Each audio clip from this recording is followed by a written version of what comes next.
Amém. Amém. Meu pastorzão, desde já, muito obrigada por estar aqui. Que bom, hein? Porque não tem mais como correr, porque a gente pega pelo pé e porque eu sei que tu és um homem comprometido com a palavra do Senhor e está conosco aqui essa manhã e para sempre, até que o Senhor venha, hein? Então fique à vontade aqui nessa sala, deixa Deus te usar, estamos prontos para te ouvir nessa manhã. Vem para cá, meu pastor Tony, a sala é sua, homem de Deus. Bom dia, graça e paz. É o poder da persuasão, né? A pessoa vai falando com você a semana toda, ela vai te convencendo, ela vai te intimidando. Então, chega uma hora que você, para não resistir mais, você acaba abrindo uma exceção, né? Glória! É, mas, Mônica, eu queria falar nessa manhã um pouco, conversar um pouco nessa manhã sobre exemplos, né? Essa canção que nós ouvimos aí, Voltar ao Primeiro Amor, a gente poderia parafrasear isso e dizer voltar ao primeiro modelo também. Eu acho que daria bem certo, né? Um modelo de amor, um modelo a ser seguido, né? Quando a gente lê 1 Pedro 2:21, o apóstolo Pedro ele fala que Cristo nos deixou um exemplo para que possamos seguir os seus passos. Então, hoje, apesar de ter passado aí quase uns 2000 anos, né, a gente, eu vejo que nós estamos carentes de exemplo, tanto na sociedade, como na questão da religião, na questão da política. Eu acho que vem faltando exemplo, né? Eu vejo que na minha família, por exemplo, o meu avô foi um exemplo de que eu me lembro de coisas, Mônica, que o meu avô falou há 50 anos atrás. Eu me lembro até hoje. Meu avô ele falava uma coisa na hora da discussão. O meu avô era o apagado, o bombeiro da família. E, e sempre que ele ia resolver alguma coisa, eu me lembrava dele falando assim: acredite na metade do que você está vendo, em nada do que você ouve. Eu falei: esse velho é doido. Como é que pode uma situação dessa? E se você for ver, ele está certo. Acredite na metade do que você está vendo. Você não vê no Facebook? Tem gente que posta que está lá na Suíça, que está lá na Austrália, que está lá em Ipanema. Você está vendo.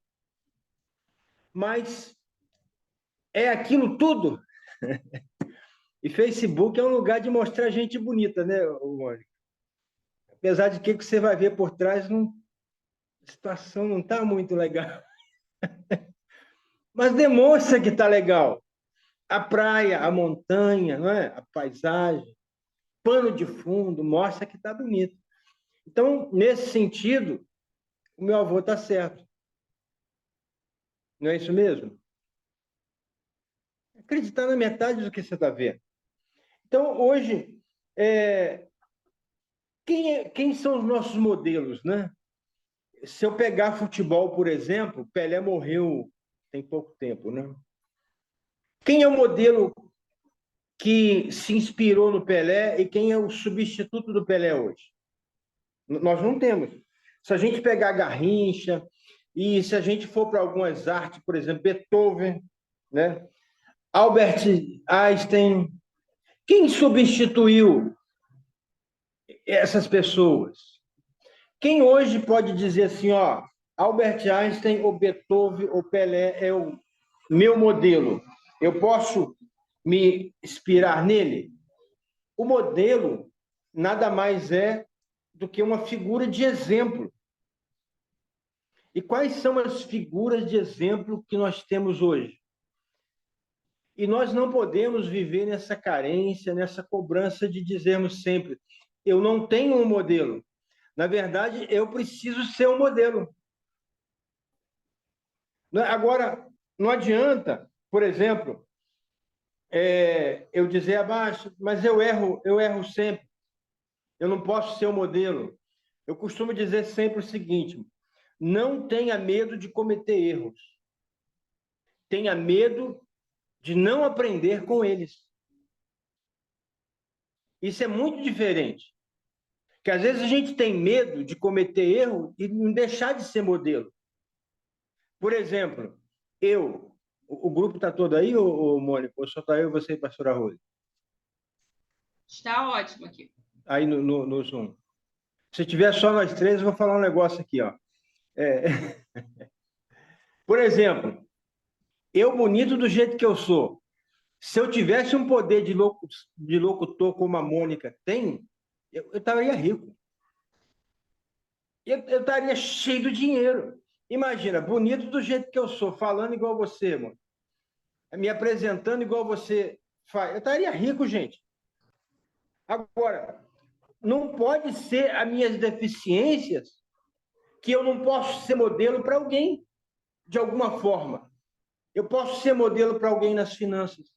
Eu posso ser modelo para alguém na, na vida cristã, né? E o modelo, gente, é nada mais, nada menos do que uma pessoa ser copiável. Eu vou falar uma cacofonia aqui, eu nem sei se existe essa palavra. É uma pessoa ser xerocável. Eu tenho que acordar todo dia e pensar assim, eu sou xerocável. Porque como é que é a Xerox? A Xerox você põe a folha lá na impressora. Se tiver um pinguinho, uma poeirinha, uma sujeira qualquer, ou um ponto, vai xerocar uma, fica. Se xerocar 10, vai. 100 vai. 1000 vai. Então, eu preciso entender o seguinte: o que tem na minha vida que, se eu for xerocável, meu Deus, o que é isso? Eu estou falando. Tem professor de português no grupo? Não, né? Eu vou ser excomungado. Se tiver, eu vou ser excomungado, né? Então, eu preciso entender se eu sou xerocável. E se tem algum defeito que está saindo na hora que eu sou xerocado, meu xerocado. Eita, vamos lá, começamos, vamos embora. Eu preciso entender que é esse defeito, o que tem nisso e tirar isso. Isso não é nada mais do que maturidade, crescimento em Cristo. E eu fico pensando, quando o apóstolo Paulo fala, lá em 1 Coríntios, capítulo 11, versículo 1, onde ele diz assim: sede, pois, meus imitadores, como eu sou de Cristo. E essa palavra imitar é ser uma pessoa arremedável. Meu Deus do céu, hoje tá ruim, Mônica. Porque é arremedar. Mas eu tô de humano aqui, pelo amor de Deus, gente. Eu estou de humano, perdoa quem é do partido da Dilma, tá? Desculpe aí. Mas hoje eu comecei a dilmar cedo. A pessoa arremedável. O apóstolo Paulo, quando ele diz assim, imite a mim, porque eu arremedo Cristo. Eu sede meus imitadores, assim como eu sou de Cristo.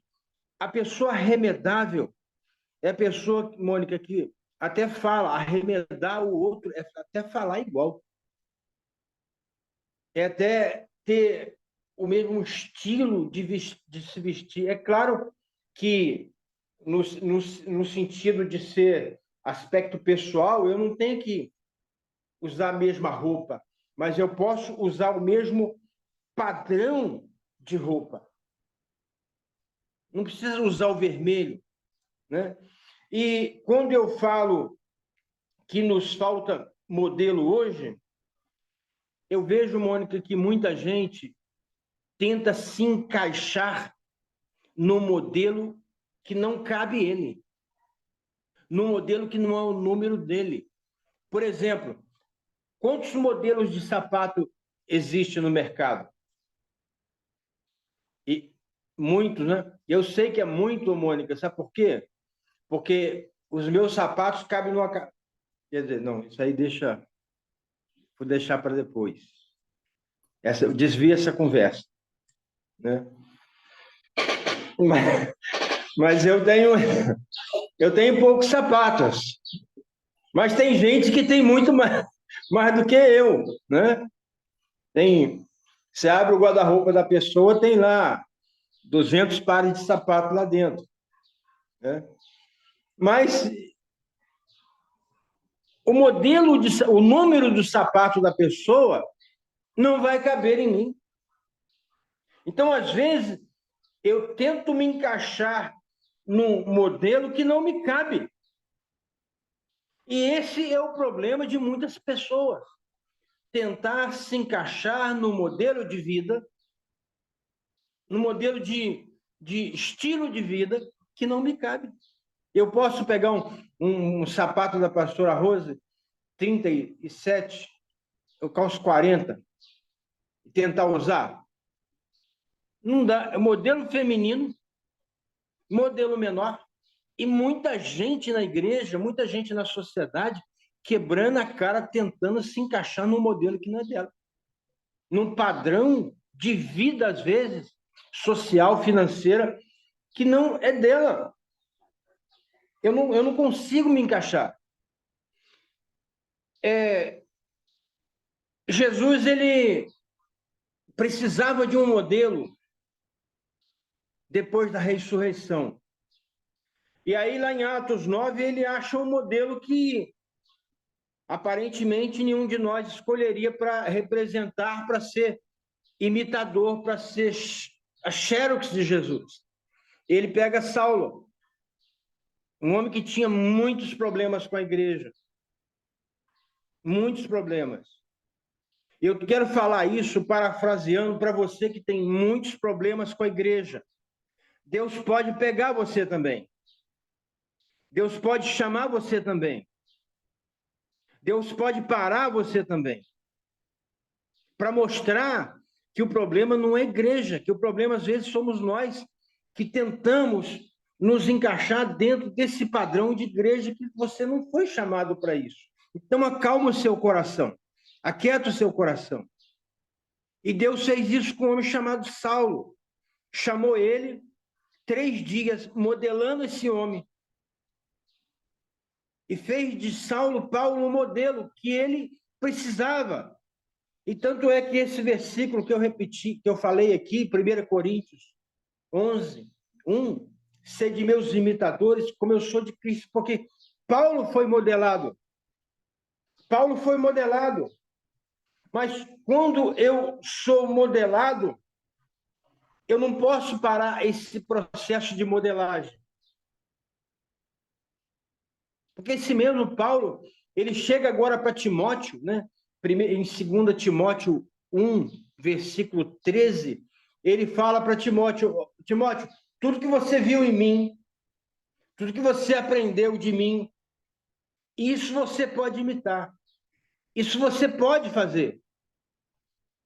Então, se a gente vê, Mônica, esse processo, Jesus modela Paulo, agora a gente vê Paulo modelando Timóteo, e aí quando a gente vai em 1 Tessalonicenses, no capítulo 1 Tessalonicenses, no capítulo 1, no versículo 6 e 7, o apóstolo Paulo agora fala para uma igreja, ele não fala mais para um homem chamado Timóteo.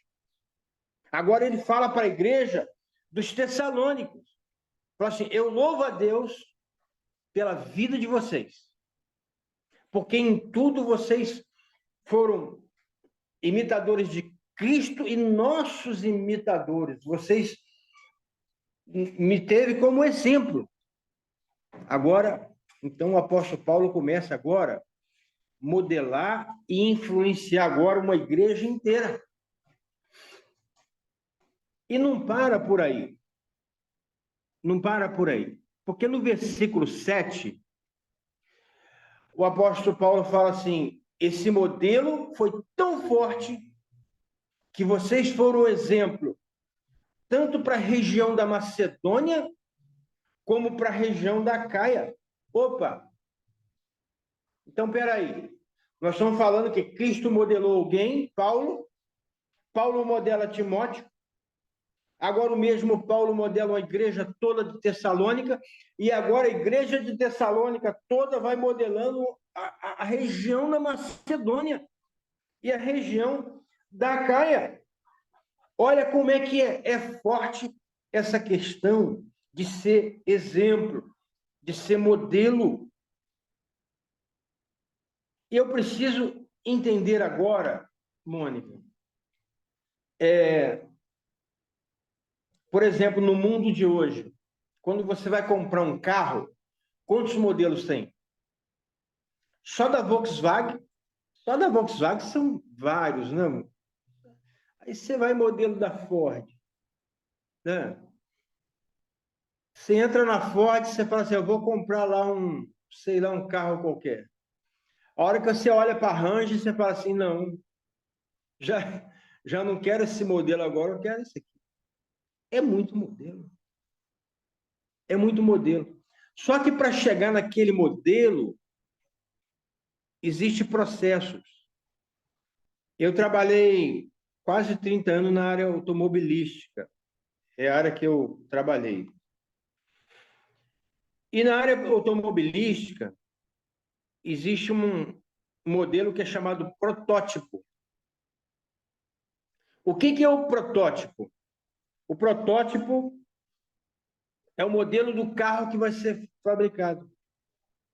Quando tem uma visita técnica, quando tinha uma visita técnica lá na Volkswagen, lá na Peugeot, lá na Mercedes, ou lá na Ford, quando tinha uma visita técnica, essa visita técnica normalmente eram pessoas do ramo comercial, do ramo de pessoas de agências, de transportadoras.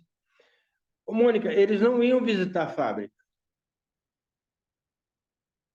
Eles iam ver o protótipo. É claro que acabava visitando a fábrica porque o protótipo estava na fábrica. O que é o protótipo? É o modelo do carro que estava sendo lançado. E esse modelo, Mônica, se eu trabalhando lá na produção, se eu falasse assim, eu quero baixar um pouquinho mais o farol desse protótipo, não pode. Porque ele é um protótipo, ele é um modelo a ser imitado. É norma. Agora, se a gente quisesse mexer no protótipo, teria que mexer em todo o processo da linha de produção. Desculpe quem não trabalhou com carro. Mas, às vezes, Deus está querendo mudar o modelo que a gente está copiando hoje, o modelo que a gente é hoje, mas ele tem que mexer em alguns processos na nossa vida. Porque senão a gente não muda, Mônica, a gente não muda. Se Deus não mexer nos processos da nossa vida, nas etapas da nossa vida, a gente não vai mudar. Porque a gente é ruim de mudança. Mônica, fala para mim, quem gosta de mudar? Encosta aquele caminhão na sua casa, você tem que desmontar o guarda-roupa. Hein? Fala aí, Mônica. Fala um pouquinho, não deixa eu falando sozinho, não. Ninguém, pastor. Ninguém. Fazer mudança é sair da zona de conforto total. Ninguém quer. Mas, às vezes, essas áreas de conforto cria raiz no nosso pé. Cria lodo, cria limo. A gente não sai disso. É aquela história da vaquinha que foi jogado lá do precipício, né? Não sei quantos conhecem a história da vaquinha, né? Não vou contar não, que é para não atrasar muito. Mas eu fico pensando quais áreas, quais os processos que Deus ainda tem que caminhar com a gente. Em cada estação desse processo, amor, a gente tem que estar disposto a deixar Deus mudar alguma coisa. Porque também, se Deus falar assim, olha, nessa fase do processo eu preciso mudar alguma coisa na vida financeira. Aí você vai falar assim, será que ele vai mexer no cartão de crédito? Será que ele vai mexer em, em alguma manobra que eu faço na minha finança? Será que ele vai mexer nisso? Então, às vezes, quando a gente é submetido à mudança, isso dói na gente. Isso não é agradável. Né? Eu machuquei o tendão esses tempos aí, fiquei parado bastante tempo e eu engordei acho que uns 5 quilos ou mais. Mas foi um processo de ficar parado. Foi um processo que você tem que estar deitado, você tem que estar sentado, você não pode se mexer. É o processo de recuperação. Porque quando você se machuca em alguma coisa, tem que ter o processo de espera, processo de cura. Só que agora eu estou no outro processo, Mônica, que é difícil também, que é de emagrecer. Engordar, hein? Meu Deus. Engordar é daqui para ali, não é? Rápido. Emagrecer é daqui para lá. É para lá longe. Mas é um processo que eu tenho que passar. E do mesmo jeito que eu tive a resiliência para sentar, para deitar, para botar o remédio, para tomar o remédio, eu vou ter que ter paciência agora com esses novos processos de reverter o que aconteceu. De me fazer de um homem gordo, gordo não, né? Porque eu não estava gordo. A Rose fala que eu estava cheinho. Ela não está aí não, né? Ela fala, Tá não está aí sim. não. Ela fala assim, não, você não está gordo, você está fofinho. Mas eu tenho que reverter agora esse processo de deixar de ser fofinho para ser magrinho. Porque eu não posso viver sempre essa figura do fofinho de Cristo. Agora eu vou parafrasear.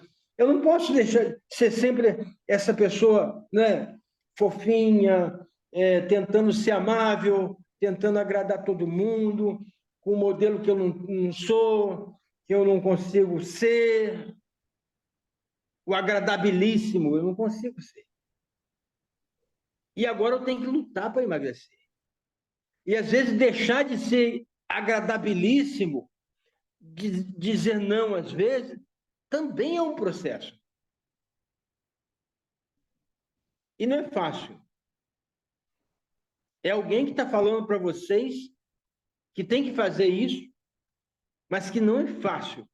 Eu tento fazer isso sempre, sempre fiz isso, mas tem hora, Mônica, que eu penso assim, é melhor você ser feliz, como é que é o negócio? Do que ter razão? É isso? Isso. É melhor ser feliz do que ter razão. Não é? Tem hora que você olha, está tudo errado, tudo não acontece do jeito que você quer, você aconselha, você caminha com a pessoa, você traz para perto, não dá certo, aí estou eu batendo na mesa aqui, ó. Aí você fala assim, é melhor ser feliz do que tentar mudar essa besta, ou essa besta. É tentar mudar essa pessoa. É melhor ser feliz, deixa ele para lá. Mas, na verdade, quando você é impactado com essa unção de transformação, você sempre vai querer se aproximar. Você sempre vai querer salgar a vida dessa pessoa, trazer luz para essa pessoa. E esse é o processo de discipulado. Quando eu vejo o último mandamento de Jesus, que foi o último mandamento, ele discipulou, ele teve nas casas, Jesus visitou pelo menos 12 casas. Em Atos dos Apóstolos, em Jerusalém, a igreja, modelo de Jesus, funcionou em 17 casas. As cartas falam que igrejas funcionavam nas casas. E por que Jesus ia nas casas, na casa da pessoa? Porque ele tinha que modelar pessoas nas casas. E na nossa vida religiosa, na nossa vida com Deus, existe algumas etapas, algum processo. Reino, igreja, casas, pessoas. Casas não vão para o reino. Igreja, templo, não vai para o reino. O que vai para o reino é a última etapa, são pessoas. Agora, o templo precisa ser um processo. As casas precisam ser um processo para levar pessoas agora para o reino. Se Jesus não entra na casa de Zaqueu, quantas pessoas Zaqueu teria lesado ainda, Mônica? Meu Deus. Se ele não entra naquela casa, quantos? Né? Se ele não entra na casa de Marta, de Maria e de Lázaro, se não entra. Olha que disfunção. Uma trabalhava demais, uma servia demais, e a outra parece que não, né? Gostava sempre de ficar sentado do lado da visita. Não é isso? E Lázaro, de boa, só olhando. Gente, eu tô aqui conjecturando, né? Estou dizendo que aconteceu isso, não. Mas são casas disfuncionais que Jesus entrou para implantar o modelo. E como é difícil implantar modelo hoje, no dia de hoje. Não é? Qual é o modelo que nós temos hoje para nós seguirmos? É tudo isso, Mônica. É tudo isso e mais um pouco. Deus abençoe vocês. Que o Senhor nos ajude. Nos faça resplandecer a sua glória e o seu modelo. Amém. Amém, meu pastorzão. Pega essa linha de raciocínio aí. Fica com a gente aí para as quarta-feira. Do jeito que falou ao meu coração, eu acredito que essa sala ficou assim, do jeito que eu estou, impactada. O senhor estava falando, eu estava lembrando da minha avó, quando ela falava, essa menina está me arremendando. Estou falando e ela está me arremendando. E o senhor estava falando da gente ser xerocado, e isso é verdade. Vem do verbo xerocar, copiar. Quem é que você está copiando? Isso é muito sério. Obrigada, gratidão pela sua vida. Fica nessa linha de raciocínio, porque precisamos te ouvir e precisamos aprender. Muito mais. Gratidão pela sua vida, por essa vida das pessoas que estão aqui no transbordo. E eu oro ao Senhor para que Ele continue te dando essa sabedoria, esse prazer de ensinar com essa leveza, para que possa entrar na minha mente, porque se eu entendi, eu tenho certeza que muitas pessoas também. Porque eu não entendo qualquer coisa, eu não entendo, eu tenho essa dificuldade. Então, se eu entendi, eu acredito que a família Transbordo também. Então, gratidão, pastor, pela sua vida. E que a gente fique nessa linha de raciocínio, porque foi bom demais. Beijo no coração de vocês. Sejam todos abençoados, como o pastor Tony já nos abençoou através do Espírito Santo. E amanhã é quinta de oração. Aguardo você aqui às 7h05 da manhã. Vamos orar, meu povo, pelo nosso país, um pela vida do outro junto. Pastor, um beijo no seu coração, minha pastora Rose. Minha pele de seda. Estaremos juntos aqui. Até amanhã, família do Transbordo. Obrigada, Lila Silva e todos vocês que estavam aqui comigo. Até amanhã.